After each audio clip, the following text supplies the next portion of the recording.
আপনার রায় অনুষ্ঠানে আমি মৌপি আপনাদের সবাইকে স্বাগত জানাই। গত 3 দিন ধরে রাজ্য রাজনীতি তোলপাড় বাবুল সুপ্রিয়কে কেন্দ্র করে। সেই বাবুল সুপ্রিয় তিনি আজ নবান্নে গিয়ে মমতা বন্দ্যোপাধ্যায়ের সঙ্গে দেখা করলেন এবং বললেন গান এবং রাজনীতি দুটোই সমান তালে চলবে এবং তিনি কি দায়িত্ব পালন করবেন তা নির্ধারণ করবেন মমতা বন্দ্যোপাধ্যায় স্বয়ং। অন্যদিকে প্রশ্ন উঠছে যে তাহলে বিজেপি কি একটু বেসামাল? ঠিক নির্বাচনের আগে দাঁড়িয়ে বিজেপির যে অবস্থা ছিল, যখন একের পর এক তৃণমূল কংগ্রেসের নেতা তারা বলছিলেন যে তারা দলে থেকে তাদের দম বন্ধ হয়ে আসছে, তারা পা বাড়াচ্ছিলেন বিজেপির দিকে। ভোট মিটতে না মিটতে উলটপুরাণ আমরা দেখেছি মুকুল রায়কে দিয়ে শুরু এবং তারপর তালিকাটা বেশ দীর্ঘ। তৃণমূল কংগ্রেস শিবির থেকে দাবি করা হচ্ছে যে আরও অনেকেই নাকি কিউএ আছেন। এই সব কিছু নিয়ে আমরা আলোচনা করব আপনার রায় অনুষ্ঠানে। আমাদের সঙ্গে সরাসরি রয়েছেন তৃণমূল কংগ্রেসের পক্ষ থেকে ওম প্রকাশ মিশ্র, বিজেপির পক্ষ থেকে কেয়া ঘোষ, সিপিআইএম এর পক্ষ থেকে শতরূপ ঘোষ, কংগ্রেসের পক্ষ থেকে কৌস্তব বাগচি এবং রয়েছেন রাজনৈতিক বিশ্লেষক মৈনাক পতিতুণ্ড। সবাইকে স্বাগত জানাই। আমি শুরুতে আপনাদের দেখাবো তৃণমূলে যোগ দেওয়ার পর সোমবারই মমতা বন্দ্যোপাধ্যায়ের সঙ্গে দেখা করলেন বাবুল সুপ্রিয়। আহা কি আনন্দ আকাশে বাতাসে, শাখে শাখে পাখি ডাকে, কত শোভা চারিপাশে, আহা কি আনন্দ আকাশে বাতাসে। শনিবার বড় চমক দিয়ে তৃণমূলে যোগ দিয়েছিলেন। সোমবার মুখ্যমন্ত্রীর সঙ্গে দেখা করলেন বাবুল সুপ্রিয়। বৈঠকে ছিলেন অভিষেক বন্দ্যোপাধ্যায়। নবান্নে মুখ্যমন্ত্রীর সঙ্গে বৈঠকের পর রীতিমতো উচ্ছ্বসিত আসানসোলের সাংসদ। বাবুলের সোশ্যাল মিডিয়া প্রোফাইলের ছবিতেও সেই বার্তা। চলতি বছরের 31শে জুলাই রাজনীতি ছাড়ার ঘোষণা করেছিলেন। তার 48 দিনের মাথায় তৃণমূলে যোগদান। ফের রাজনীতিতে ফেরার সুযোগ করে দেওয়ার জন্য তৃণমূল নেত্রীর প্রতি তিনি কৃতজ্ঞতা জানিয়েছেন। বাবুলের কথায় বারবার সেই বার্তা। She had kept faith in me she asked me to work with all my heart and also sing with all my heart, which I think is an absolutely icing on the cake. She said that পুজোর সময়ও তুমি গান করো, এই গানটা এরকম করলে ভালো হয়। So we had a very musical talk. At the same time, whatever she said was really music to my ears, because obviously একটা রিটায়ার্ড হার্টের ব্যাপার তো ছিল, সেটা নতুন করে ওই দিগন্তটা খুললো আমার জন্য। সেটার জন্য খুব ভালো লাগছে। I really want to profusely thank didi and Abhishek for welcoming me so affectionately and warmly to the Trinamool Congress family. স্পিকারের সময় পেলে বুধবারই সাংসদ পদ থেকে ইস্তফা, আরও একবার স্পষ্ট বার্তা বাবুল সুপ্রিয়র। I am on a high moral ground. আমি স্পিকার মহাশয়ের থেকে অলরেডি টাইম চেয়েছি, বুধবারই টাইম চেয়েছি। উনি যদি বুধবারই সময় দেন তাহলে কোনো হ্যাঙ্কি ম্যাঙ্কি নয়, বুধবারই আমি আমার আসানসোলের এমপি পদ থেকে রেজিগনেশন দেব। তৃণমূলের বাবুলের রাজনৈতিক জীবনের নয়া ইনিংস, কিন্তু রাজ্যের শাসক দলে কোন ভূমিকায় দেখা যাবে তাকে? শনিবার থেকেই সেটা নিয়ে জল্পনা। সোমবার মুখ্যমন্ত্রীর সঙ্গে বৈঠকের পরেও তা নিয়ে ধোঁয়াশা কাটল না। पार्टी जैसे सोचेगी, अभिषेक भी बताए, दीदी बताएगी, जब बताएगी तब तक जो है हम सबको इंतज़ार करना पड़ेगा। ये कहना मेरे इख्तियार में नहीं है, मेरे अथॉरिटी में वो बात नहीं है। मैं कुछ भी नहीं कहना चाहता हूँ। मैं सिर्फ आज मेरी खुशी जता रहा हूँ कि बहुत मेहनत से काम करने के साथ साथ मैं खुले दिल से गाना भी गा सकता हूँ। 6 বছর আগে ভিক্টোরিয়ার সামনে দুজনের দেখা। বিজেপি সাংসদের সঙ্গে তৃণমূল নেত্রীর ঝালমুড়ি খাওয়া নিয়ে কম বিতর্কও হয়নি। সোমবারও দুজনের বৈঠকে ফিরে এলো মুড়ি চর্চা। বাবুলকে মুড়ি খাওয়া কমাতে পরামর্শ মমতার। রাজনৈতিক মহলের একটা বড় অংশই মনে করছে বাবুলকে বড় অস্ত্র ধরেই 2024-এর পরিকল্পনা করছে তৃণমূল। বাবুল ও তৃণমূলে নিজের যোগ্যতার প্রমাণ দিতে মরিয়া। বাবুল ও তৃণমূল দুজনের কাছে সেটা উইন উইন সিচুয়েশন। ড্যামেজ কন্ট্রোলের ভার এখন বিজেপির। ব্যুরো রিপোর্ট, জি24 ঘন্টা। তুমি কেয়ার কাছে শুরুতে আসবো। কেয়া, যতই আপনারা বলুন না কেন এখন যে বাবুলের চলে যাওয়াটা খুব একটা কিছু ইম্প্যাক্ট ফেলবে না, কিন্তু ইম্প্যাক্ট যে ফেলছে রাজনৈতিকভাবে, আমি যদি ধরেও নিই যে সাংগঠনিকভাবে আপনারা বলছেন শুভেন্দু অধিকারী তিনি বলেছেন যে তিনি এমন কিছু মাস লিডার বা সংগঠনগতভাবে তার তেমন দক্ষতা নাকি নেই, কিন্তু পয়েন্ট হচ্ছে যে বাবুল সুপ্রিয় তিনি বিজেপির একটা বড় ফেস ছিলেন, আরও নির্দিষ্টভাবে বলতে গেলে একটা বড় বাঙালি ফেসও ছিলেন।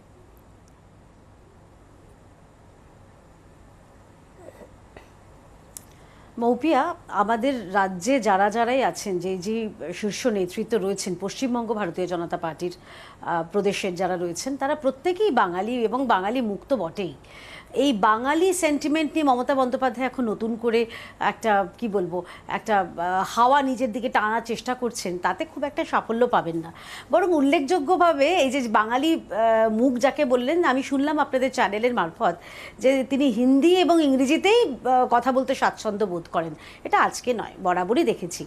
আর বাবুল সুপ্রিয় সম্পর্কে কি বলবো বলুন তো নতুন করে, তিনি তো গানে গল্পে বরাবরই টকের মতো বাবুল ফল এখন টক লাগতে পারে, কিন্তু বাবুল যে বাংলাটা খুব ভালো বলে এটা আপনারা বিভিন্ন সময় বলেছেন এবং যেটা দেখাও গেছে। হয়তো আজকে শুনুন, আজকে হয়তো ইংরেজি এবং হিন্দি সে ব্যবহার করেছে, আবার তুখোড় বাংলা এসে বক্তব্য রাখে, তুখোড় বাংলা এসে ইন্টারভিউ দেয়, তুখোড় বাংলা এসে বাইট দেয়। না না, নিশ্চয়ই বাবুল দীর্ঘদিনের বন্ধু। বাবুলের সঙ্গে সাংবাদিক থাকাকালীন সাক্ষাৎকার নিয়েছি, তার সঙ্গে ব্যক্তিগত স্তরে সম্পর্ক খুবই ভালো। কিন্তু মানে কি বলবো বলুন তো, যে বাবুল ফল টক, মানে বাবুল সুপ্রিয় আমাদের একজন মন্ত্রী ছিলেন, কিন্তু যেটা শুভেন্দুবাবু বলেছেন সত্যি, তাকে তো আমরা নেতা হিসেবে, সংগঠক হিসেবে, বা আসানসোল যে আমাদের সাংগঠনিক জেলায়, সেখানে জেলার যে নানান রকম সাংগঠনিক সমস্যা হতে পারে, সেখানে কখনোই তাকে আমরা পাইনি। আমি ওই মানে কি বলবো, ওই জোনটার ইনচার্জ আমি, আমার মহিলা মোর্চার তরফে। সেখানে কিন্তু বাবুল সুপ্রিয়কে যে সাংগঠনিক স্তরে তাকে কোনো সিদ্ধান্ত নিতে বা সেভাবে পাশে কখনোই দেখিনি। তো এর সঙ্গে বলা যেতেই পারে মমতা বন্দ্যোপাধ্যায় তাকে সাদরে আমন্ত্রণ জানিয়েছেন। বাবুল সুপ্রিয় তার রাজনৈতিক সন্ন্যাস ছেড়ে তিনি যোগদান করেছেন, তার আগামী ইনিংসের জন্য আমাদের তরফ থেকে শুভেচ্ছা। একটা খালি ক্লোজিং সেন্টেন্স বলতেই হবে মৌপিয়া, মমতা বন্দ্যোপাধ্যায় কিন্তু উল্লেখযোগ্যভাবে তাকে ঝালমুড়ি কম খেতে বলেছেন।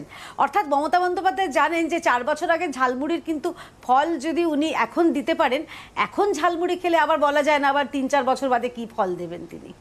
ওম প্রকাশদার কাছে আসবো। ওম প্রকাশদা, বাবুল সুপ্রিয় জয়েন করলেন, ডেফিনেটলি আপনাদের জন্য যথেষ্ট একটা পজিটিভ বিষয়ে সন্দেহ নেই, কিন্তু ফাইনালি তাকে কিভাবে কাজে লাগাবেন, কিভাবে ব্যবহার করবেন? সবচেয়ে গুরুত্বপূর্ণ যে প্রশ্ন হয়ে আসছে, যেগুলো বাবুলকেও ফেস করতে হয়েছে, যে বাবুল সুপ্রিয়র সোশ্যাল মিডিয়া পোস্ট যদি দেখা যায়, তাহলে সেখানে ঝুড়ি এমন পোস্ট রয়েছে যেখানে দল, অভিষেক বন্দ্যোপাধ্যায়, এমনকি মমতা বন্দ্যোপাধ্যায় সম্পর্কে হাজার অভিযোগ।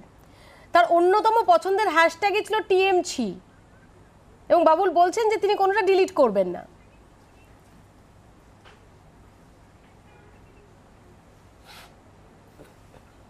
না, আমি মনে করি যে যেটা আপনারা প্রতিবেদনেও বলেছেন, যে এটা একটা উল্লেখযোগ্য অন্তর্ভুক্তি। এবং যেহেতু বাবুল সুপ্রিয় 2014 সালের নির্বাচনে লোকসভায় জয়ী হয়েছিলেন, দার্জিলিং সিটটা তার আগেও বিজেপি পেয়েছে, কিন্তু তারা আসানসোলকে যুক্ত করতে পেরেছিল এবং বাবুল সুপ্রিয় সেখানে জয়ী হয়েছিলেন। পরবর্তীতে 2019-এ জয়ী হয়েছেন। প্রায় 7 বছর ধরে উনি কেন্দ্রীয় মন্ত্রিসভার একজন সদস্য। এরকম একজন তিনি তৃণমূল কংগ্রেসের সঙ্গে যুক্ত হলেন, এটা আমাদের কাছে আমি বলবো যে একটা বাড়তি অক্সিজেন। তৃণমূল কংগ্রেসের সাংগঠনিক বিস্তারের কাজ চলছে পশ্চিমবঙ্গে, অনেকটাই আমরা গানটাও বাবুলের লেখা এবং সারা দেশে গানটা লেখা, সুর দেওয়া আমাদের এবং গাওয়াও বাবুলের। অবশ্যই এগুলি পাস্ট টেন্সের। এটা নিয়ে মৌপিয়া, তুমি খুব ভালো করে জানো যে এই সমস্ত প্রশ্নের উত্তর শ্রী বাবুল সুপ্রিয় নিজেই সাংবাদিক বৈঠকে দুবার দিয়ে দিয়েছেন। তাই জন্য আমার পক্ষে এখানে আলাদা করে কোনো কমেন্ট করবার কোনো স্কোপ নেই। এটা একটা তার past association. Now he wants to look forward, এবং তাই জন্য উনি আমাদের দলের সঙ্গে অন্তর্ভুক্তির ইচ্ছা ব্যক্ত করেছিলেন। আমরা সেটাকে গ্রহণ করেছি এবং বিভিন্ন সাংগঠনিক প্রক্রিয়া এবং রাজনৈতিক প্রক্রিয়ার মধ্য দিয়ে এই অন্তর্ভুক্তিতে শিলমোহর পড়েছে। আজকে দলনেত্রীর সঙ্গে উনি দেখা করেছেন, ওনাকে নির্দিষ্ট কিছু দায়িত্ব দেওয়া হবে, এই নিয়ে আলাপ আলোচনা শুরু হয়েছে। কেয়া কিছু বলতে চায়? কেয়া, এবার কি আমরা শুনবো এই বিজেপি আর না 2024-এ? আমার শুধু একটা সামান্য একটা কথা রয়েছে, মন্তব্য রয়েছে না না, আমার একটা মন্তব্য রয়েছে মৌপিয়া, আপনি এটা ভারী অন্যায় কাজ করলেন। আজকে আপনি অতিথি হিসেবে কাকে ডাকলেন? না ওম প্রকাশ দাকে। যে ওম প্রকাশ দা নিজে আপনার চ্যানেলে বিভিন্ন সময় মমতা বন্দ্যোপাধ্যায় সম্পর্কে কি তিক্ত উক্তি করেছেন, তৃণমূল সম্পর্কে কি তিক্ত উক্তি করেছেন, তার বোধহয় দলের যে প্রাক্তন সহকর্মী কৌস্তভ রয়েছে, কৌস্তভ হয়তো সম্ভবত তার মনেও থাকবে, আমাদেরই মনে আছে। তো সেই মানুষকে আপনি বলছেন যে বাবুল সুপ্রিয়, যিনি আবার এই মুহূর্তে তৃণমূলের ভাষায় দলবদলু, তো নিশ্চয়ই বলবো, কারণ এই ভাষাটা আমরা তৃণমূলের কাছ থেকে শিখেছি, শুভেন্দু অধিকারী সম্পর্কে যেটা বারে বারেই বলেন। তো দলবদলু বাবুল সুপ্রিয় সম্পর্কে আপনি আরেকজন দলবদলুকে বলতে বলেন, এটা ভারী একটা অন্যায় কাজ করলেন মৌপিয়া। ওম প্রকাশ দা কিছু বলতে চান? ওম প্রকাশ দার মতো ওম প্রকাশ দা একজন রেসপন্ড মানুষকে। করতে চান? ওম প্রকাশ দা না, আমি জানো এই অবান্তর আলোচনায় যাই না, কিন্তু যেহেতু হয়তো আমি কেয়া ঘোষকে অনেক বছর পরে এখানে দেখছি, তার জানা উচিত যে আমি রীতিমতো পদত্যাগ করেছি। 2 মাস ধরে পদত্যাগপত্র যখন গ্রহণ করা হওয়া পর্যন্ত অপেক্ষা করেছি, এবং আমার পলিটিক্যাল লাইনটা 2 মাস ধরে আর কি পাবলিক ডোমেনে ছিল, এবং আমি তৃণমূল কংগ্রেসের সঙ্গে যুক্ত হয়েছি, এবং আমি কোনো রকম আর কি গভর্নমেন্টের কোনো পোস্টে ছিলাম না, এবং আমার কোনো আর কি নির্দিষ্ট ইলেকট্রাল আর কি কনস্টিটুয়েন্সিকে রিপ্রেজেন্ট করতাম না। তার এটা জানা উচিত। আর দ্বিতীয়ত তার এটাও জানা উচিত যে বিজেপি যাদেরকে প্রার্থী করেছিল তাদের মধ্যে অনেকেই যারা তৃণমূল কংগ্রেসের নির্বাচিত বিধায়ক ছিলেন, অনেকেই যারা শুভেন্দু অধিকারী সহ যারা এসেছেন, আপনারা এটা জানা উচিত। তাই জন্য আমি সেটাই আপনাকে মনে করিয়ে দিলাম। তাহলে বাবুল সুপ্রিয় কি তাহলে সেই একই লজিকে দলবদলু হবে? তাহলে তাকেও দলবদলু বলবেন? আমি আপনার সম্পর্কে আমি নিশ্চয়ই এই ব্যক্তিগত আক্রমণ করি অনেকগুলি পার্থক্য আছে। আপনি যেভাবে এই মৌপিয়াকে বললাম যে মৌপিয়া আপনাকে বড় বিব্রত করলো এই কথাগুলি সবকিছু। এক মিনিট কেয়া, এই জায়গাগুলিকে না কনফিউজ করলে হবে না, এই জায়গাগুলিকে কনফিউজ করলে হবে না। পলিটিক্যাল লাইনের কনটেক্সটে আমাদের ভারতবর্ষে বারবার করে আর কি মানুষরা তারা তাদের অবস্থান, আপনার মাইন্ড আছে বলেই তো আপনার মাইন্ড চেঞ্জ হবে। বাবুল সুপ্রিয় কেন করেছেন উনি ব্যাখ্যা দিয়েছেন, এবং তাই জন্য তাকে আমার সঙ্গে নিশ্চয়ই। তাহলে এই একই লজিকে যখন শুভেন্দু অধিকারী ভারতীয় জনতা পার্টিতে এসছেন, তাহলে তাকে গদ্দার, মির্জাফর, দলবদলু কেন বলা হয়? তাই না? আপনার কথা তো আমি একদম আমি আপনার সঙ্গে এই প্রসঙ্গে ডেফিনেটলি আসবো। স্বাভাবিক, মমতা বন্দ্যোপাধ্যায় নিজে দলবদলু 9 বছর ফসল। এক মিনিট উনি 2009 সাল থেকে সাংসদ ছিলেন, উনি রাজ্যের মন্ত্রিসভার সদস্য ছিলেন, এবং ওনার ভাই এবং ওনার বাবা, আমাদের সবারই প্রিয় শিশির দা, তারা তৃণমূল কংগ্রেসের সাংসদ ছিলেন। তো ওই জায়গাকে আপনি অন্য কিছুর সঙ্গে কেন গলিয়ে ফেলবেন? বাবুল সুপ্রিয় স্থির করেছেন এবং তৃণমূল কংগ্রেস চাইছিল, উনি কিন্তু সব ইস্তফা দিয়ে যোগদান করেছিলেন। ওম প্রকাশ দা উনি সব ইস্তফা দিয়ে যোগদানও করেছিলেন, এবং সেই সঙ্গে বাবুল সুপ্রিয় কিন্তু 7 বছর মন্ত্রী। বাবুল সুপ্রিয় 7 বছর মন্ত্রী ছিলেন, মন্ত্রী তো চলে যাওয়ার পরে ওনার গান গাইতে অসুবিধা হচ্ছে। আমি আসবো প্লিজ। আমি ওম প্রকাশ দা কিয়া দুজনের কাছে আসবো। আমি একটু শতরূপের কাছে আসি। শতরূপ, জাস্ট 2 বছর 5 মাস আগে যদি পিছিয়ে যাই, শতরূপ তোমার মনে থাকবে সেই প্যানেলে তুমিও ছিলে। সেই প্যানেলটা ছিল যেদিন আসানসোলে নির্বাচন হয়, 2019-এর লোকসভা নির্বাচনের ভোট গ্রহণ হয়, সেদিন তুমি ছিলে, অনুব্রত মণ্ডল ছিলেন, বাবুল সুপ্রিয় ছিলেন, এবং সেখানে দাঁড়িয়ে অনুব্রত মণ্ডল তিনি ইনফ্যাক্ট সেই ক্লিপটা নতুন করে আবার ভাইরালও হয়েছে। অনুব্রত মণ্ডল তিনি ওপেন অফার দিচ্ছিলেন বাবুল সুপ্রিয়কে যে তুমি তো হারবে, তুমি যদি যেত তাহলে আমি রাজনীতিটাই ছেড়ে দেবো, আর তুমি তোমার দ্বারা আর গান টান হবে না, তুমি রাজ্যসভায় যাবে, তাহলে বলো, আমি দিদিকে বলে রাজ্যসভায় পাঠাচ্ছি। এবং খুব বাবুল সুলভ ভাবেই সেটাকেও কাউন্টার করেছিলেন, এবং সেই প্যানেলের অন্যতম অংশীদার তুমি ছিলে, সদস্য ছিলে। তো আজকে কিরকম লাগছে? আমি তোমার এটা মনে আছে দেখে আমার সুবিধাই হলো, মানে I just want to draw your attention. ওই প্যানেলেই সেদিন আর একটা ব্যাপারেও কথা হয়েছিল, সেটা হচ্ছে যে এই যে তুমি বললে না যে এই তৃণমূল আর না গানটা বাবুলদার লেখা এবং সুর দেওয়া এবং গাওয়া, তো বটেই, এটা কিন্তু গানটা বাবুলদার লেখা গান নয়। তোমার মনে থাকবে ওই প্যানেলেই আমি এটা বাবুল সুপ্রিয়কে বলেছিলাম। ওটা বেসিক্যালি এসএফআই এর ছেলে মেয়েদের একটা স্লোগান ছিল, এই তৃণমূল আর না। সুজিত জানা বলে মেদিনীপুরের একটি ছেলে স্লোগানটি তৈরি করে, আমাদের এক কর্মী। আমার সেই কন্ট্রোভার্সির কথা মনে আছে, কিন্তু আমি জাস্ট বলতে চাইছি যে বিজেপির হয়ে বাবুল সুপ্রিয় ওই হ্যাঁ। থিম সংটা তার প্রণেতা ছিল। হ্যাঁ ঠিকই, আমি না, সেই সুর দেওয়া এবং গাওয়া তো ডেফিনেটলি বাবুল সেই বিতর্কের সুপ্রিয়র। কথাটা আমার মনে আছে। হ্যাঁ, সুর দেওয়া এবং গাওয়াটা ডেফিনেটলি বাবুল সুপ্রিয়, লেখাটা বাবুল সুপ্রিয় না। বাবুল সুপ্রিয় গানের কথাগুলো চুরি করেছিলেন, কিন্তু এখন গান চুরি করার পরে কিন্তু মনে সেটা হয়েছে যে আরো ভিন্ন প্রসঙ্গ, কিন্তু আরো পয়েন্ট উন্নত হচ্ছে যে চুরির জন্য সেই এবার বাবুল গানের পরে সুপ্রিয় এই এবার মুহূর্তে চাল, তৃণমূল কংগ্রেসে। গানের পরে এবার চাল ত্রিপল এইসব দিকে মন গেছে, তখন তৃণমূলে যোগ দিয়েছেন, ঠিকই আছে, ভালো কথা। আমি মবিয়াদি একটা কথা বলি অন আ ভেরি সিরিয়াস। দেখো, আমরা তো ভোটে হেরে গেছি বিধানসভা এবং আমরা হার মেনে নিয়েছি, কিন্তু আমরা কিন্তু ভোটের আগে বলেছিলাম বারবার করে, যদি ভোটে এবার বিজেপি জেতে, গোটা পশ্চিমবাংলার তৃণমূল নেতারা সব বিজেপি হয়ে যাবে। আর যদি এবার ভোটে তৃণমূল জেতে, পশ্চিমবাংলার গোটা বিজেপির রাজ্য কমিটি বা বিজেপির যারা নেতারা রয়েছেন, গোটা বিজেপি পশ্চিমবাংলার তৃণমূল হয়ে যাবে। আমরা তো হেরে গেছি, আমরা হার মেনে নিয়েছি, কিন্তু আজকে বললাম আমরা এই কথাটা পুরো ভুল বলেছিলাম। এখানে একটা কথা বললেন ওম প্রকাশ দা, যে Babul Supriyo has change his mind, like he has taken another decision. এতদিন ধরে একরকম ভেবে এসেছিলেন, now he has change his mind. Babul Supriyo গতকালই যে প্রেস কনফারেন্স করেছেন, ডেরেক ওব্রায়েন এবং সৌগত রায় দুজন দুপাশে বসছিলেন, আমরা সবাই দেখেছি প্রেস কনফারেন্সটা। বাবুল সুপ্রিয় কিন্তু পরিষ্কার করে নিজে বলেছেন, ওনার কোনো রাজনৈতিক দর্শন বা রাজনৈতিক মতামত চেঞ্জ করার প্রশ্ন না। একদম একটা অ্যানালজি দিয়ে বলেছেন যে মোহনবাগানের এ টিমে যদি আমি চান্স না পাই, আমি মোহনবাগান সাপোর্টার, মোহনবাগানের সিনিয়র টিমে যদি আমি খেলার সুযোগ না পাই, আমায় জুনিয়র টিমে খেলতে বলা হয়, সেক্ষেত্রে আমি তখন এটা ঠিক করতেই পারি যে আমি মোহনবাগানে আর খেলবো না, তাহলে আমি ইস্ট বেঙ্গলে চলে যাব কি অন্য কোনো দলে চলে যাব। অর্থাৎ সিনিয়র টিমটা ছিল মন্ত্রিসভা, সেখান থেকে ওনাকে সরিয়ে দেওয়া হলো, জুনিয়রদের সঙ্গে মানে খালি সাধারণ এমপিদের টিমে এখন ওনাকে খেলতে হবে। পরিষ্কার কথা, এখানে আমার অপরচুনিটি কমে গেছে, তৃণমূল আমাকে বড় অপরচুনিটি দেবে বলেছে, আমি তৃণমূলে চলে আসলাম। ওম প্রকাশ দা কি অন্য কেউ বলতে পারে যে বাবুল সুপ্রিয় রাজনৈতিক দর্শন পরিবর্তন হয়েছে? বাবুল সুপ্রিয় কিন্তু পরিষ্কার নিজে জানিয়ে দিয়েছে এর সঙ্গে রাজনৈতিক দর্শনের কোনো সম্পর্ক নেই, জাস্ট অপরচুনিটির প্রশ্ন।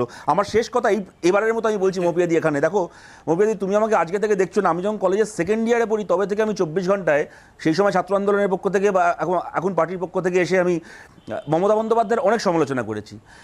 এত বছর ধরে তো আমাকে দেখছো, বলো তো মৌপিয়াদি, কোনো দিন মমতা বন্দ্যোপাধ্যায়ের সমালোচনা করতে গিয়ে আমায় কখনো মমতা বন্দ্যোপাধ্যায়কে মমতাজ বেগম বলতে হয়েছে? আমার কথা বাদ দাও, কোনো বামপন্থী নেতাকে কখনো শুনেছো মমতা ব্যানার্জিকে মমতাজ বেগম বলতে, অভিষেক ব্যানার্জির বাবা তুলে কথা বলতে? কোনোদিন দেখেছো? দেখোনি। আমরা কিন্তু day in and day out Babul সুপ্রিয়র মুখে এই কথাগুলো শুনতাম, মমতাজ বেগম ছাড়া কথা বলতেন না। আমি বলছি তোমাকে, হিন্দি ইংলিশ চ্যানেলগুলোতে যখন বাবুল সুপ্রিয় দেখতাম, আমি কিছু ক্ষেত্রে আমার নিজের সেই প্যানেলে বসে লজ্জা লাগতো। তৃণমূলের কোনো প্রতিনিধির সাথে কথায় পেরে না উঠলে, যুক্তিতে পেরে না উঠলে, ওনার কথা শুরু হতো এই বলে যে তুমি দিদির পোষা কুকুর, দিদির পাচাটা কুকুর, হ্যাঁ, মমতা ব্যানার্জি স্পেট ডগ, এবং তোমায় পাকিস্তানে পাঠিয়ে দেওয়া হবে, বাংলাদেশে পাঠিয়ে দেওয়া হবে, এই দিয়ে ওনার কথা শুরু হতো। আজকে আমি বলছি 4 দিনের মধ্যে একটা মানুষের এই যাবতীয় সব কিছু মিথ্যা হয়ে গেল, পুরনো হয়ে গেল। এখানে বাবুল সুপ্রিয়, তুমি একটা কথা বলো না বাবুল সুপ্রিয় তো এই আমি প্যানেলে একটা নেই। কথা বলি তোমার বাবুল কথার সুপ্রিয়র প্রসঙ্গে, হয়ে এক সেকেন্ড এখন তৃণমূল কংগ্রেসের 11 এ বাবুল সুপ্রিয় আছেন, এবং তারই সাথে তো ওম প্রকাশ দা, তিনি বাবুল সুপ্রিয়র কে ডিফেন্ড করার জন্য না, ওম প্রকাশ বলবেন এটা, আমি ওম প্রকাশ আমি একটা কথা বলি মৌপিয়াদি, এক সেকেন্ড প্লিজ, আমি জাস্ট একটা কথা প্লিজ আমি বলে, তুমি অ্যালাউ করো ওম প্রকাশ দা আমার কথার উত্তরে এটা বলবেন। আসবো ওম প্রকাশ দা প্লিজ।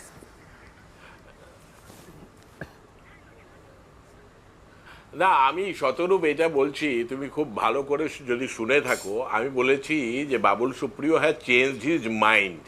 আর দ্বিতীয়ত, তুমি নিজে বললে যে অপরচুনিটির কথা, সেই কথাটা তো বাবুল সুপ্রিয় নিজে বলেছেন। হ্যাঁ, আমি এবং ওনাকেই সেই কোট জন্য করলাম। অপরচুনিটিকে কিভাবে তুমি ব্যাখ্যা করছো বা কিভাবে বাবুল দেখছেন সেটা অন্য কথা। আর তার ফলে আমি আইডিওলজির প্রশ্নটা আমি আনিনি। মাইন্ডের সঙ্গে আইডিওলজির সম্পর্ক অতি অবশ্যই আছে, কিন্তু ডিপেন্ড করছে যে তুমি কোন লেভেল নিয়ে সেটাকে আলোচনা করো।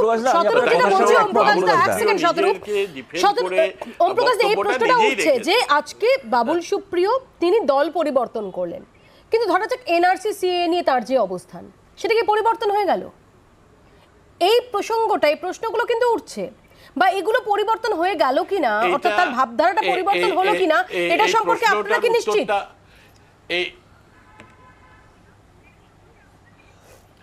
আমি মনে করি যে এই তোমার যে প্রশ্নটা, এটা খুব মৌলিক একটা প্রশ্ন, এবং এই প্রশ্নের উত্তরটা খুব সহজে দেওয়া সম্ভবপর নয়।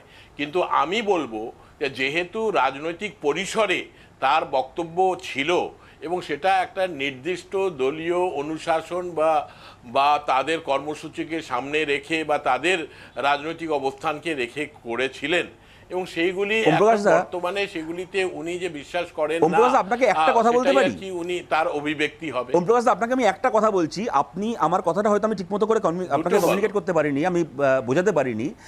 এটা ঠিক যে Babul Supriyo has change his mind, obviously, now what made him change his mind? Owner mind change করার প্যারামিটারটা কি? বাবুল সুপ্রিয় নিজে জানিয়েছেন অন্য কোনো রাজনৈতিক দর্শন না মতামত নয়, ওনার প্যারামিটার হচ্ছে আমি সিনিয়র টিমে ছিলাম, এখন সিনিয়র টিমে খেলার সুযোগ পাচ্ছি না, জুনিয়র টিমে খেলতে বলা হচ্ছে, তাই আমি অন্য দলে যাবো। এটা কিন্তু বাবুল সুপ্রিয় নিজে বলেছেন। এক, মৌপিয়াদি তুমি একটা কথা বললে না তখন যে সোশ্যাল মিডিয়ার কোনো পোস্ট ডিলিট করবেন না, বাবুল সুপ্রিয় জানিয়েছেন। কেন করবেন বলো তো ডিলিট? কেন করতে যাবেন? বাবুল সুপ্রিয় পোস্ট ডিলিট করবেন না, কেননা উনি জানেন যে আমরা সাধারণ মানুষ দুদিন পরে এগুলো আমরা নিজেরাই নিজেদের স্মৃতি থেকে ডিলিট করে দেবো। গতকাল যে লোকটা আমাদেরকে একরকম বুঝিয়েছে, আজকে যখন সে এসে আমাদেরকে উল্টো কথাটা বলবে, দুদিন তাই নিয়ে হই হই করবো, সন্ধ্যেবেলা প্যানেল ডিসকাশন হবে, কালকে বাবুল সুপ্রিয়ের পর রাজীব ব্যানার্জি যখন দল পাল্টাবে আমরা রাজীব ব্যানার্জিতে ফোকাস শিফট করে যাব, তখন বাবুল সুপ্রিয় আবার সিস্টেমেটাইজ হয়ে যাবে, যেরকম আমি আসবো হয়ে গেছে, যেরকম জিতেন্দ্র তিওয়ারি হয়ে গেছে। কৌস্তব অনেকক্ষণ কখনো দেখছিলাম খুব সিরিয়াস মুখ নিয়ে শুনছে, কখনো দেখছিলাম মুখ ভরা হাসি। কৌস্তব, আমি বলছি ওই বাবুল সুপ্রিয় আজকে এই গানটা গাইছিল না, কি আহা কি আনন্দ, ওটা না গিয়ে তো ওই গানটা গাইতে পারতো, ওই কালীঘাটের টালির চালা সব চোরেদের পাঠশালা এই তৃণমূল আর না, চুরি করা গান হলো একটু গাইতে পারতো, আজকে জানি না কেন গাইলেন না। এখন ব্যাপার হচ্ছে মানে পশ্চিমবঙ্গে এই মুহূর্তে যেটা চলছে সেটা হচ্ছে পলিটিক্যাল ফ্যান্সি ড্রেস কম্পিটিশন। যার যখন যা মনে হচ্ছে যে যা পারছে সেজে নিচ্ছে।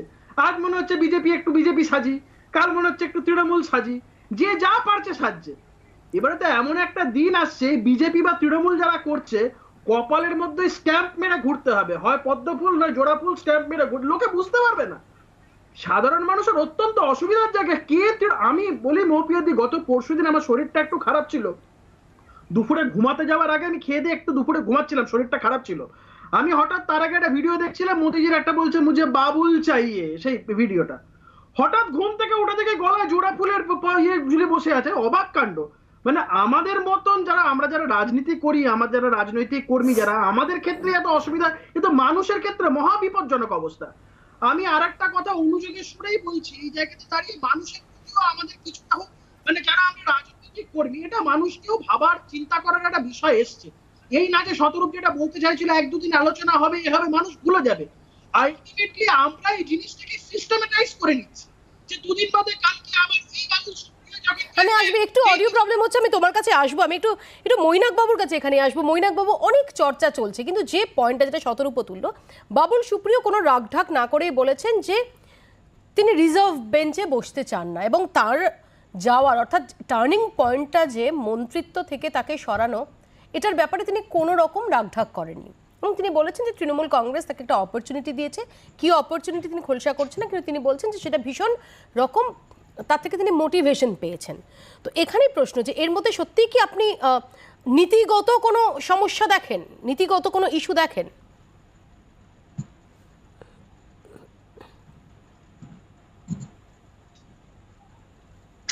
দেখুন, রাজনীতিতে আমি নীতি কোনটাকে বলবো বা নৈতিকতা কোনটাকে বলবো সেই প্রশ্নটাই একটা খুব এটা একটা খুব লোডেড প্রশ্ন আর কি। মানে আমরা রাজনীতির ছাত্র, আমরা যখন পড়েছিলাম যে ম্যাকিয়াভেলি বলেছিলেন যে যারা শাসক শ্রেণী তাদের নৈতিকতা আর যারা সিটিজেন তাদের নৈতিকতা কখনো এক হতে পারে না, তারা অন্যরকম ভাবে চিন্তা ভাবনা করে, রাজনীতির জগৎটা অন্যরকম। তো আমি যদি একটু ব্যক্তি বাবুল সুপ্রিয় যে এই সিদ্ধান্তটা নিয়েছেন, আমি যদি সেই প্রশ্নটার কথা মাথায় রেখেও আরেকটু বৃহত্তর অর্থে একটা কথা ভাবি বা একটা জিনিস চিন্তা করি, আমার কিন্তু একটা অবজারভেশন যেটা আমার মনে হচ্ছে যে সামগ্রিকভাবে একটি দল হিসেবে বিজেপির যে ক্যারেক্টার ছিল সেই ক্যারেক্টার নিশ্চয়ই কোথাও একটা পরিবর্তন সামান্য হলেও রয়েছে। অর্থাৎ একটা আদর্শ ভিত্তিক বা একটা রেজিমেন্টেড ক্যাডার ভিত্তিক যেরকম একটা দল আমরা যেরকম বিজেপিকে ভেবে আসতাম, নিশ্চয়ই জাতীয় স্তরে সেই ব্যাপারটার কিছুটা পরিবর্তন হয়েছে। হয়তো তারা অনেকটা এখন হয়তো অনেকদিন ক্ষমতায় থাকার জন্য কংগ্রেসের মতো একটা বলতে পারি আমব্রেলা দল বা ক্যাচঅল পার্টি, যেখানে নানান রকম আদর্শের লোকেরা আসতে পারেন যেতেও পারেন, হয়তো এরকম একটা জায়গায় তারা আস্তে আস্তে চলে যাচ্ছে। তৃণমূল কংগ্রেস যেখানে তিনি জয়েন করেছেন, আমরা সকলেই জানি যে সেটি আদর্শগতভাবে আমরা ধরতে পারি যে সেটি একটু লেফট অফ সেন্টার একটা দল, যে দলটাতে কিন্তু সেই অর্থে কোনো একটি নির্দিষ্ট রাজনৈতিক আদর্শ আছে বলেই আমি আসতে পারবো না সেরকম কোনো ব্যাপার নেই এবং হয়তো কখনো ছিল না।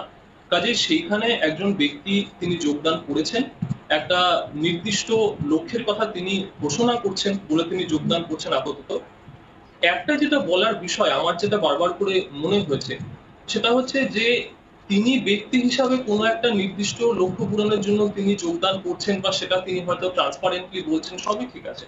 তাহলে কিছুদিন আগে তিনি এরকমই ট্রান্সপারেন্টলি যেটা বলছিলেন যে আমি সন্ন্যাস গ্রহণ করছি রাজনীতি থেকে, তাহলে সেইটা কি ছিল? সেই ট্রান্সপারেন্সির জায়গাটা তাহলে তখন কি ছিল? এবং বাবুল তো দাবি করছেন যে সেখানেও তিনি সৎ ছিলেন। বাবুল দাবি করছেন যে তার রাজনৈতিক সন্ন্যাসের সিদ্ধান্তটা সেটাও 100% নিশ্চিত হয়ে তিনি নিয়েছিলেন, কিন্তু তারপর 4 দিনে এমন কিছু ঘটনা ঘটেছে যেটার কারণে তিনি মত বদল করছেন। ঘোষ তাকে সরানো হলো, তার জায়গায় নতুন রাজ্য সভাপতি করা হলো সুকান্ত মজুমদারকে। বালুরঘাটের সাংসদ সুকান্ত মজুমদার বিজেপির নতুন রাজ্য সভাপতি। দিলীপ ঘোষ তাকে জাতীয় সহ সভাপতি করা হয়েছে বলে আমরা জানতে পারছি। আমাদের সঙ্গে টেলিফোন লাইনে রয়েছেন প্রবীর চক্রবর্তী। প্রবীর, মোটামুটি এক্ষুনি একটা বিজ্ঞপ্তি জারি করা হয়েছে বিজেপির কেন্দ্রীয় নেতৃত্ব তরফ থেকে যে বিজেপি রাজ্য সভাপতি বদল করা হলো। দিলীপ ঘোষ জায়গায় এলেন বালুরঘাটের সাংসদ ডক্টর সুকান্ত মজুমদার। তাকে এ রাজ্যে বিজেপি রাজ্য সভাপতির দায়িত্ব দেওয়া হলো এবং বর্তমান রাজ্য সভাপতি যিনি ছিলেন দিলীপ ঘোষ, তাকে জাতীয় স্তরে অর্থাৎ বিজেপির জাতীয় সহ সভাপতির দায়িত্ব দেওয়া হয়েছে। সুকান্ত মজুমদারকে বলা হয়েছে যে আগামীকাল থেকে রাজ্যের দায়িত্ব নিতে এবং সংগঠনের যে বৃদ্ধি সে বিষয়ে আগামীকাল থেকে তিনি দায়িত্ব নেবেন রাজ্য সভাপতির। মোপিয়াদি। প্রবীর, ধন্যবাদ। প্রবীর চক্রবর্তী আমাদের সঙ্গে এতক্ষণ টেলিফোনে ছিলেন। আমরা রিয়াকশন নেওয়ার চেষ্টা করব। সুকান্ত মজুমদার তিনি কি বলেছেন আমরা শুনবো। আপনি রাজ্য সভাপতি হচ্ছেন, কতটা এক্সাইটেড আপনার কাছে এবং কি পরিকল্পনা? এখনো পর্যন্ত কারোর সঙ্গে কোনো কথাবার্তা হলো? দেখুন, আমাদের রাজ্যের তথা মাননীয় দিলীপ দা রাজ্যের প্রাক্তন সভাপতি বর্তমানে, এবং তার সাথে আমাদের কেন্দ্রীয় নেতৃত্ব সবার সাথে কথা হয়েছে। মূল লক্ষ্য হচ্ছে পার্টিকে শক্তিশালী করা। মাননীয় দিলীপ দা যে ফাউন্ডেশন করে দিয়ে গেছেন, শক্তিশালী বিজেপি তৈরি করে দিয়ে গেছেন, সেইখান থেকে আরও শক্তিশালী বিজেপি তৈরি করা, যা বাংলার ভবিষ্যতের জন্য একান্ত প্রয়োজন, বাঙালির ভবিষ্যতের জন্য, বাঙালির অস্তিত্বের জন্য একান্ত প্রয়োজন। সেই দিকে অগ্রসর হওয়ার ইচ্ছা আছে। বিজেপিতে ভাঙন শুরু হয়েছে, একের পর এক নেতা চলে যাচ্ছেন। গত পরশুদিন বাবুল সুপ্রিয় চলে গেছেন, এখনও দাবি করা হচ্ছে তৃণমূলের পক্ষ থেকে একাধিক নেতা যারা যাবেন। এই যে এটাকে কীভাবে মোকাবিলা করবেন? কারণ সত্যি আমরা দেখতে পাচ্ছি যে বিজেপির থেকে অনেক নেতা ঘরে চলে যাচ্ছেন, এমনকি গ্রাসরুট লেভেলের যারা নেতা তারাও যাচ্ছেন। এটা কীভাবে চ্যালেঞ্জটাকে মোকাবিলা করবেন? দেখুন, বিজেপি একটি আদর্শ নির্ভর দল, নেতা নির্ভর দল নয়। হ্যাঁ, আমরা টাইম টু টাইম কিছু নেতৃত্ব আমাদের তৈরি হয় কেন্দ্র লেভেলে এবং রাজ্য লেভেলে, কিন্তু মূল পার্টির যে বিষয় সে বিষয় হচ্ছে আদর্শ। তো কোনো নেতা চলে গেলে তার সাথে আদর্শ যায় না। বিজেপির আদর্শ কর্মীদের সামনে আছে। কর্মীরা পদ্মফুল দেখে লড়েছেন, পদ্মফুলের সাথে লড়েছেন, পদ্মফুলকে হাতিয়ার করে লড়েছেন, আগামী দিনেও লড়বেন। এই প্রথম নর্থ বেঙ্গল থেকে রাজ্য সভাপতি হলো, মানে দক্ষিণবঙ্গের পর থেকে নর্থ বেঙ্গলের ফার্স্ট একজন রাজ্য সভাপতি। সেই বিষয়ে আপনি কী করবেন? কী কারণে নর্থ বেঙ্গলে কী হয়েছে? দেখুন, আমি নর্থ বেঙ্গল বা সাউথ বেঙ্গল আলাদা করে কিছু ভাবতে চাই না, কারণ পুরোটাই বাংলা এবং পশ্চিমবঙ্গ। এবং এর আগে আমার মনে হয় তপন শিকদার, যিনি মাননীয় শ্রদ্ধেয় তপন শিকদার, যিনি রাজ্য সভাপতি হয়েছিলেন, তিনিও মালদার লোক ছিলেন, মূলত বুলবুলচণ্ডীর লোক ছিলেন। সেটাও দেখতে গেলে উত্তরবঙ্গের মধ্যে পড়ে, কিন্তু সমগ্র বঙ্গ মিলেই পশ্চিমবঙ্গ, এবং আমি এর মধ্যে উত্তরবঙ্গ বা দক্ষিণবঙ্গ এই ধরনের কোনো ভাগ এই মুহূর্তে দেখতে চাইছি। কিছুক্ষণ আগে হাতে চিঠিটা পেলেন, চিঠি পাওয়ার পর কার কার সঙ্গে কথা হচ্ছে এখনো পর্যন্ত রাজ্য লেভেলে? এখনো পর্যন্ত দিলীপ দার সাথে কথা হয়েছে, অমিতাভ দার সাথে কিছুক্ষণ আগে কথা হয়েছে, এবং আমাদের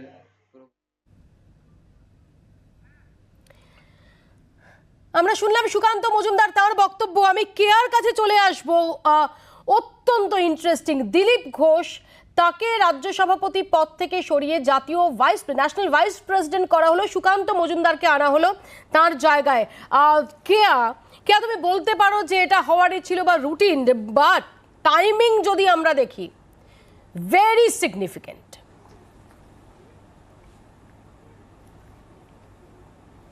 না মৌপিয়া, আমরা অপেক্ষা করছিলাম, কারণ দিলীপ দা 6 বছর টার্ম। আপনি জানেন যে আমাদের সভাপতিরা 3 বছর করে, দুবার ওনার টার্ম হয়েছে। তো যে কোনো মুহূর্তে যে কোনো দিনই হতে পারত। শুধুমাত্র এই বিধানসভা নির্বাচনের জন্য তার যে এই রাজ্য সভাপতি বদলটা পিছিয়ে দেওয়া হয়েছিল। তো এটা আমার মনে হয় এটা নিয়ে এত অবশ্যই সুকান্ত বিধানসভা নির্বাচন তো মিটে গেছে 5 মাস আগে। মানুষ অত্যন্ত মানে কি বলবো, মাটির কাছে থাকি মানুষ। হ্যাঁ, তারপরে তো স্বাভাবিকভাবেই এত মানে কি বলবো রাজনৈতিক সন্ত্রাস চলছিল, ভোট পরবর্তী সন্ত্রাস চলছিল, সেই জায়গাগুলো তো অবশ্যই ছিল। তো সেইগুলো মিটিয়ে খানিকটা এখন বলতে পারি আমরা থিতু হয়েছি।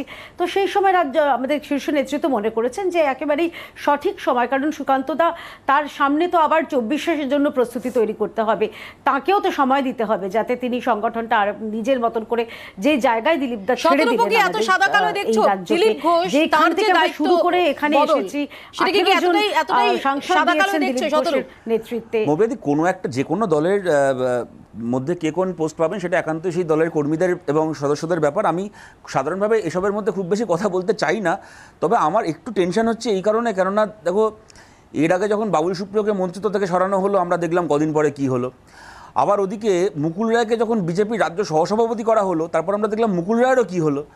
সুতরাং এবং দিলীপ ঘোষের সঙ্গে তো দুটোই হলো, ওনাকে একটা পোস্ট থেকেও সরানো হলো এবং সহসভাপতিও সর্বভারতীয় সহসভাপতিও করা হলো। আমাদের সর্বভারতীয় দল আক্ষরিক অর্থে শতরূপ, উনি সর্বভারতীয় সহসভাপতি। আচ্ছা হ্যাঁ, সর্বভারতীয় সহসভাপতি। ও মুকুল রায় তো সর্বভারতীয় সহসভাপতি হয়েছিলেন, ওই জন্যই আমার একটু টেনশন হচ্ছে, আমার একটু বুক ধকপক করছে। শতরূপ মানে তোমার বুক কেন ধরপড় করছে? আমি ওনার কথা মানে অন্তত তোমার দলে যাওয়ার প্রবণতা এখনো অবধি কারো দিক থেকে দেখা যায় না। আমার দলে যাওয়ার প্রবণতা তো 34 বছরে কেন ধরফর করছে? আমাদের তোমার ইনসিকিউরিটি কেন? আমরা যখন 34 বছর সরকারে ছিলাম তখনও তো আমাদের দলে আসার প্রবণতাকে আমরা কোনোদিন এনকারেজ করি। আমি দুটো কথা বলি মৌপিয়াদি। প্রথম কথা হচ্ছে তুমি অনুব্রত মণ্ডল এবং বাবুল সুপ্রিয়র একটা তর্কের কথা বললে না, আজ থেকে 2.5 বছর আগে যেটা হয়েছিল 24 ঘন্টায়।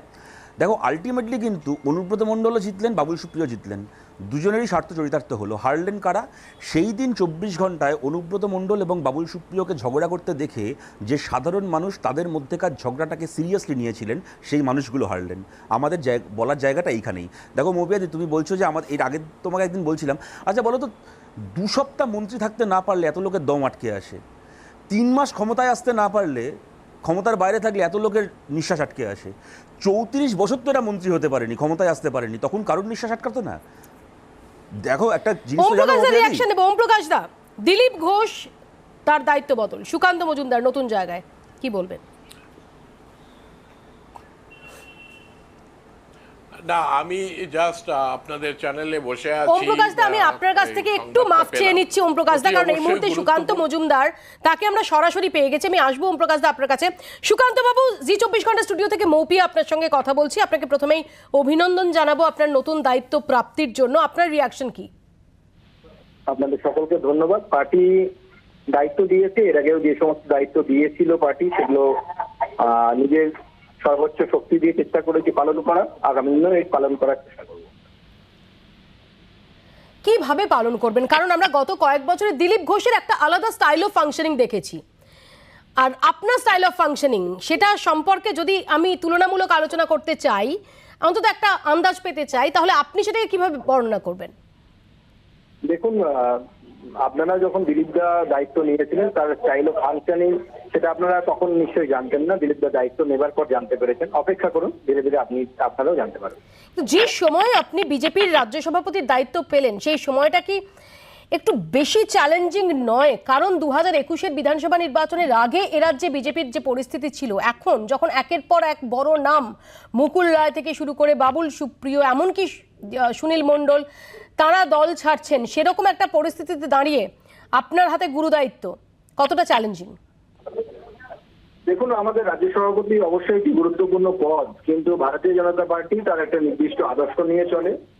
নেতৃত্বের প্রয়োজন হয় সামনের দিকে ফেস হওয়ার জন্য, সামনে থেকে নেতৃত্ব দেওয়ার জন্য, কিন্তু ভারতীয় জনতা পার্টির মূল সম্পদ হচ্ছে তার বুথে থাকা কার্যকর্তা, তার বুথে লড়াই করা কার্যকর্তা, যারা পদ্মফুলকে হাতিয়ার করে, পদ্মফুলকে অস্ত্র করে লড়াই করে এবং তাদের আদর্শকে বুকে নিয়ে লড়াই করে।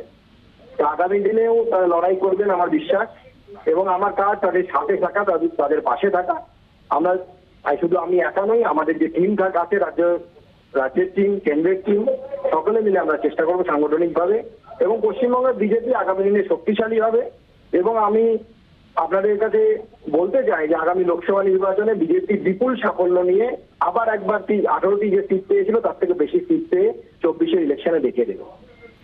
সুকান্ত বাবু, এই মুহূর্তে আপনার প্রায়োরিটি কি? জনপ্রতিনিধিদের যে সংখ্যা, যেটা বিশেষ করে এমএলএ এর ক্ষেত্রে ৭৭ থেকে যেটা এক এক করে কমছে, সম্প্রতি আপনাদের সাংসদ, যেটা আমি আগেও বললাম, বাবুল সুপ্রিয়, তিনি দল ছাড়লেন। জনপ্রতিনিধিদের ধরে রাখা এবং দল ধরে রাখা, সংগঠন ধরে রাখা, এটাই কি সবচেয়ে বড় চ্যালেঞ্জ?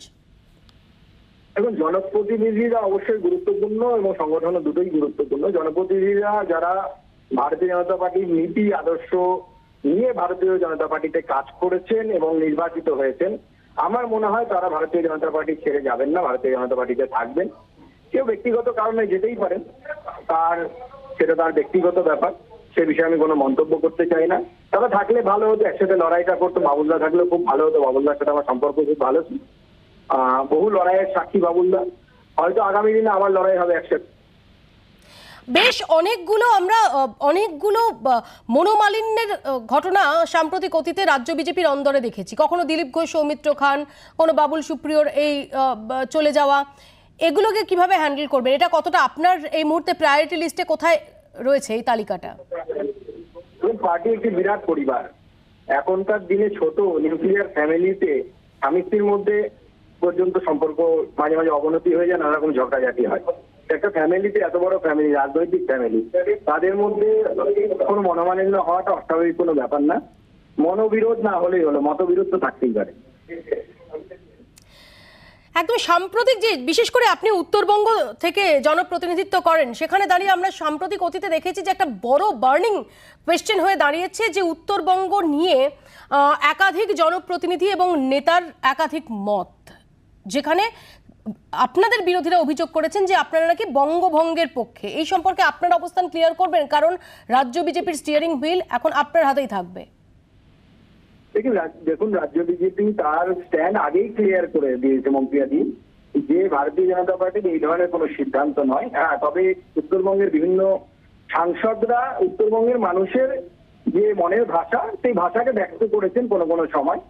এবং এটা যে কোনো যারা রাজনীতির ক্ষেত্রে বা সামাজিক ক্ষেত্রে কাজ করেন, উত্তরবঙ্গে বিশেষ করে, তাদেরকে জিজ্ঞেস করলেও আপনারা জানতে পারবেন এটা কোনো মানে তারা অবাস্তব কোনো কথা বলেননি। এই বিষয়টি, এই বঞ্চনার বিষয় কি আছে, আপনি কি এন্ডোর্স করেন এই দাবিটা? আপনি কি এন্ডোর্স করেন? রাজ্য বিজেপির ঘোষিত নীতি, ভারতীয় জনতা পার্টি পশ্চিমবঙ্গ শাখার পক্ষ থেকে ঘোষিত নীতি, যে ভারতীয় জনতা পার্টি বিশ্বাস করে পশ্চিমবঙ্গ এক এবং অটুট। সুকান্ত বাবু, ইতিমধ্যেই দিলীপ ঘোষ তিনি আপনাকে শুভেচ্ছা জানিয়ে পোস্ট করেছেন, আমি সেটা দেখাবো। ইতিমধ্যে কথা হয়েছে আপনার সঙ্গে দিলীপ ঘোষের ব্যাপারে, দিলীপ ঘোষের সঙ্গে এই ব্যাপারে?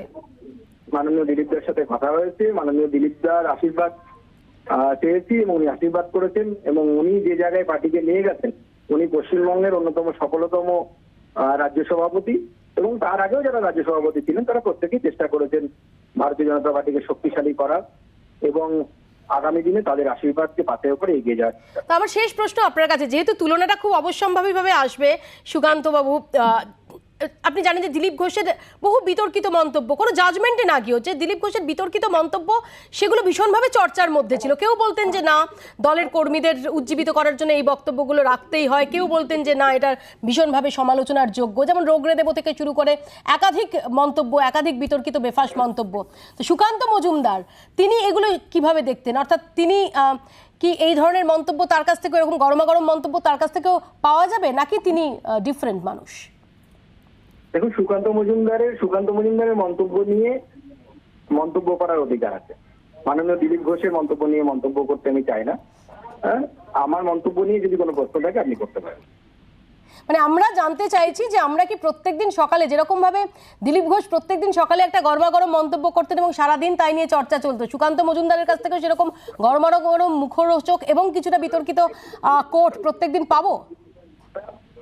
দেখুন, বিতর্কিত মিডিয়া তৈরি করা, ঠিক আছে? আপনারা অপেক্ষা করুন, সুকান্ত মজুমদার কি বক্তব্য রাখবেন বা কি বলবেন সে আগামী দিনে আপনারা জানতে পারবেন। ক্রমশ প্রকাশ্য। সুকান্ত বাবু, অনেক ধন্যবাদ এবং শুভেচ্ছাও আপনাকে আপনার নতুন দায়িত্বের জন্য, এবং ধন্যবাদ প্রথম জি 24 ঘন্টায় সরাসরি যোগদান করার জন্য আপনার এই অনুষ্ঠানে। সুকান্ত মজুমদারের বক্তব্য আমরা শুনলাম, অত্যন্ত মিতভাষী। সুকান্ত মজুমদার সম্পর্কে যেটা জানা যাচ্ছে, যার আরএসএসের একটা দীর্ঘদিনের ব্যাকগ্রাউন্ড রয়েছে এবং মিতভাষী, যদিও ডিবেট করেন ভালো সুকান্ত মজুমদার, তিনি দেখা গেছে যে সম্প্রতি সাংসদ হিসেবেও নিজের যে আলাদাভাবে নজর কেড়েছেন, সেই সুকান্ত মজুমদারকেই বেছে নেওয়া হলো বিজেপির নতুন রাজ্য সভাপতি হিসেবে। আমি ওম প্রকাশ দাকে থামিয়েছিলাম। ওম প্রকাশ দা, প্লিজ।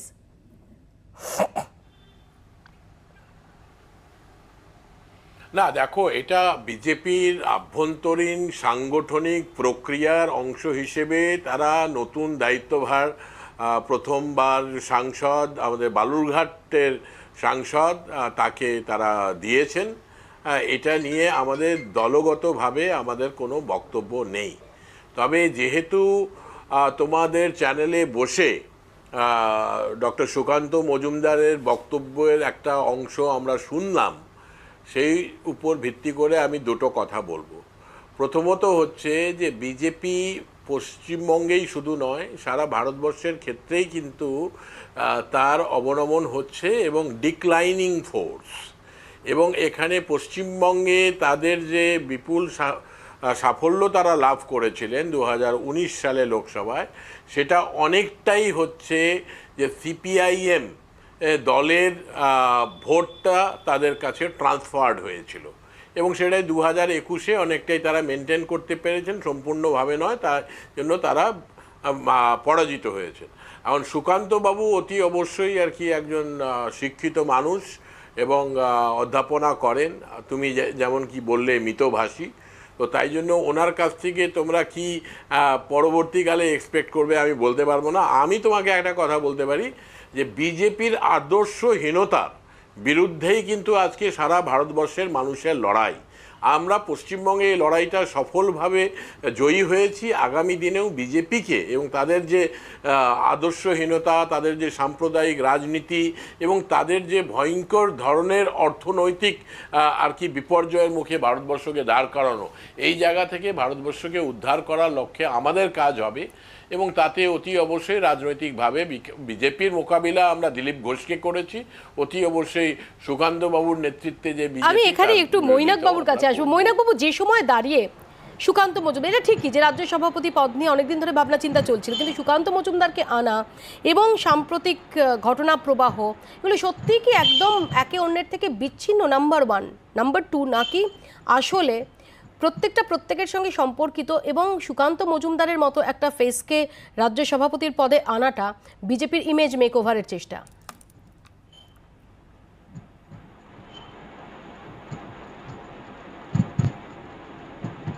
রাজনীতিতে প্রত্যেকটি ঘটনাই একে অপরের সঙ্গে সম্পর্কিত, এই নিয়ে তো কোনো সন্দেহই নেই। এই যে সিদ্ধান্তটা এখনই একটা শুনলাম বিজেপির, একদম মানে চমকদার সিদ্ধান্ত, এই অনুষ্ঠান চলতে চলতে জানতে পারলাম। তো এটা খুব স্পষ্ট যে একটা পরিবর্তনের চেষ্টা নিশ্চয়ই হচ্ছে বিজেপির তরফ থেকে, যে একটা অন্যরকম ফেস প্রজেক্ট করার চেষ্টা হয়তো এটার মধ্যে থেকে দেখা যেতে পারে বলে যেটুকু মনে হচ্ছে। আমার যেটা আরেকটা খুব ইন্টারেস্টিং জিনিস মনে হচ্ছে অ্যাজ অ্যান অবজারভার, আমি খুব ইন্টারেস্টিং যেটা দেখবো, এবং যে প্রশ্নটা আপনিও করলেন দিদি, যে উত্তরবঙ্গের যে বিষয়টা, কারণ তিনি উত্তরবঙ্গের একজন নেতা, তিনি মোটামুটি এই দুটো যে ইন্টারভিউ যে ক্লিপিংস শুনলাম, সেইখানে তার যা বক্তব্য মনে হচ্ছে, তিনি কিন্তু একটা ইউনিফাইড বেঙ্গল, তার পক্ষে যে একটা স্ট্যান্ড, তিনি কিন্তু সেইটাকে এনডোর্স করছেন।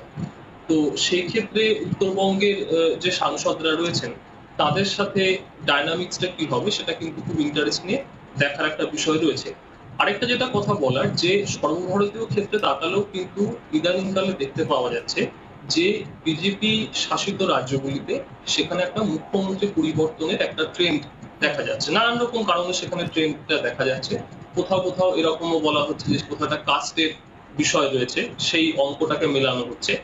তো সামগ্রিকভাবে যেটা মনে হচ্ছে যে অল ওভার ইন্ডিয়া বিজেপি কিন্তু একটি দল হিসেবে যেটাকে বলবো একটা শেক আপ তারা করতে চাইছে, একটা পরিবর্তনের দিকে তারা যেতে চাইছে, কিছু নতুন মুখকে তারা আনতে চাইছে। তো এইটা সেই বৃহত্তর প্রক্রিয়ার একটা অংশ যেরকম, তেমনি আবার এটাও ঠিক যে তার মেয়াদ শেষ হয়ে গেছিল দিলীপ ঘোষ মহাশয়, এবং তাই জন্য তাকে চলে যেতে হচ্ছে, তাকে একটা অন্য পদ দেওয়া হয়েছে সর্বভারতীয় ক্ষেত্রে, এটাও ঠিক। কাজে দুটি প্রক্রিয়া এখানে কিন্তু সমান্তরালভাবে। আমি সবশেষে খুব সংক্ষেপে কৌস্তবের কাছে যাব, কৌস্তবের রিঅ্যাকশন নেব। কৌস্তব, কি দিলীপ ঘোষ রাজ্য সভাপতি থাকছে না, তোমার মুখ এই মুহূর্তে ঈষৎ নিয়মান হয়ে গেল কেন? তুমি কি মিস করবে দিলীপ ঘোষকে? প্রচন্ড মিস করব, প্রচন্ড মিস করব। বর্ণ পরিচয় পাঠিয়েছিলাম 2 দিন আগে, করতে যাচ্ছে। সুতরাং তুমি তোমার দলটাকে নিয়ে ভাবো, আমাদেরটা ছেড়ে দাও। আমাদের সময় একদম শেষ। আমরা শুরু করেছিলাম বাবুল সুপ্রিয় নিয়ে, তারই মধ্যে কাহানি মে টুইস্ট। দিলীপ ঘোষ তার দায়িত্ব বদল হলো এবং তাকে ন্যাশনাল ভাইস প্রেসিডেন্ট করানো হলো। রাজ্য সভাপতি, বিজেপির নতুন রাজ্য সভাপতি সুকান্ত মজুমদার, যিনি জি 24 ঘন্টায় তার যে কি পথ হতে চলেছে, কি পন্থা হতে চলেছে সেই সম্পর্কে আন্দাজও দিলেন। এই চর্চাটা যেটা একটু আগে মৈনাকবাবু বলছিলেন, যে রাজনীতিতে কোনোটাই একের সঙ্গে অন্যটা বিচ্ছিন্ন হয় না, আর তাই এই সময়কালটা সেটা অত্যন্ত সিগনিফিকেন্ট, অত্যন্ত তাৎপর্যপূর্ণ। আমরা রিয়াকশনসগুলোর দিকে নজর রাখবো, হয়তো আন্দাজ পাওয়া যাবে যে এর কার্যকারণ কি সেই সম্পর্কে আরও সুস্পষ্ট আন্দাজ। আপাতত আপনারা এখানেই শেষ করছি, দেখতে থাকুন জি 24 ঘন্টা।